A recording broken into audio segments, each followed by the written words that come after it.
When I'm showing my buyer homes, I always tell them, you have the right to remain silent. Anything you say can and will be used against you in a real estate negotiation.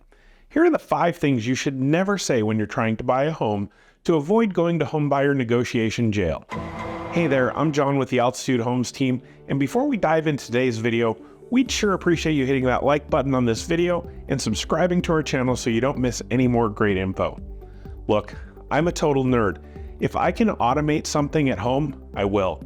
I have wired switches, lamps, video cameras, doorbells, garage door openers. I love home automation technology, and I'm not the only one. Anytime you're out with your real estate agent, you should assume you're being video and audio recorded, and anything you say can and will be used against you in a real estate negotiation. When you're viewing the home, you should be fairly stoic and respectful. If you have kids, keep them on a short leash and don't let them jump on the furniture and run around. Be sure to get a full viewing of the home and anything that's important to you. However, treat the home like a museum.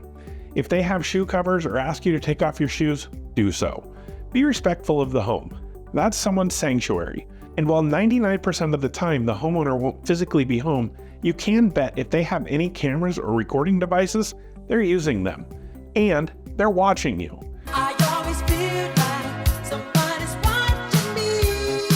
In Washington, we're supposed to disclose if buyers are subject to video and audio recording devices, and I can tell you I've only seen that disclaimer on less than 5% of homes, and I've seen those devices in a lot of homes, so assume they're being used. The first thing you should never say when trying to buy a home is, "Oh my gosh, this is my dream home." As the person representing you, you've just taken away any ability I have of negotiating effectively for you. The moment the seller hears that, they know they're in the driver's seat when it comes to negotiations. Feel free to be complimentary of items in the home. "Oh, that's a nice couch, I could see our couch fitting there," and things like that. But don't be overly excited about the home, even if, and especially if, it's the one. Next, in contrast to that, don't think you're going to get a better deal by pointing out all the things that need to be fixed or improved in the home. Don't talk about how much you hate the wall decor, or why would someone do that to a home. Even if it's definitely not the one, there's no need to make the seller feel bad about their home. And if you upset them, they'll just dig in for negotiations and play hardball. So again, just be respectful of their home and their choices. They may not be the choices you or I would make, but they made them and they like them. Third, if you happen to be touring a home and the homeowner is there, and you come up with questions you want to ask like, "Why are you selling?" or "Where are you moving to?" those questions can put the seller on guard. They may be moving due to a hardship and unwilling to share that with a stranger. They also won't want to tip their hand if they have to sell, and again, may not even tell you the truth. Make a note of all those questions, and when you're away from the home and any recording devices, let your agent know you'd like the answer to those questions, and we'll do our level best to get the answers for you. This information is usually not relevant to the property's value or condition and can come across as prying. As agents, we have these conversations with each other all the time and are pretty dang good at getting the answers for you. You hired us, so let us do the heavy lifting for you. Fourth, don't talk about your timeline. Revealing that you're not in a rush can be interpreted as a lack of interest, which might make sellers less inclined to negotiate favorably with you. Similarly, saying you need to be in the home ASAP, again, will likely take away some bargaining power in negotiations because the seller may view you as desperate to put a deal together and will hold firm to their terms.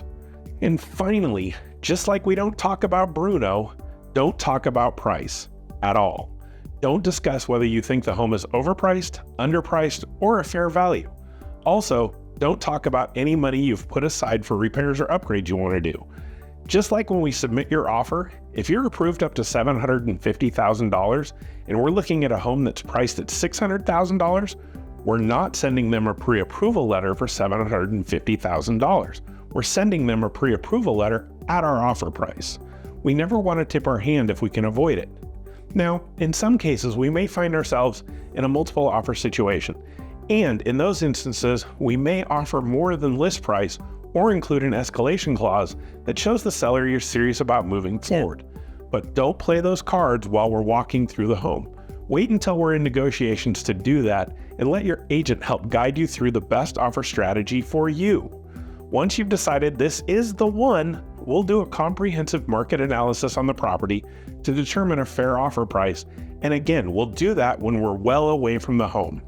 At the end of the day, my adage holds true. You have the right to remain silent. Anything you say can and will be used against you in a real estate negotiation. So don't say anything at all, or at the very least, keep all your comments neutral. Are there other things you don't think should be said while touring a home? Drop me a line in the comments down below. I'd love to hear your thoughts. And if you like to start looking at homes, reach out. All my contact information is in the description. I can help you directly in Washington or refer you to amazing agents, no matter where you are in the world. Thanks for watching, and we'll catch you at the next one.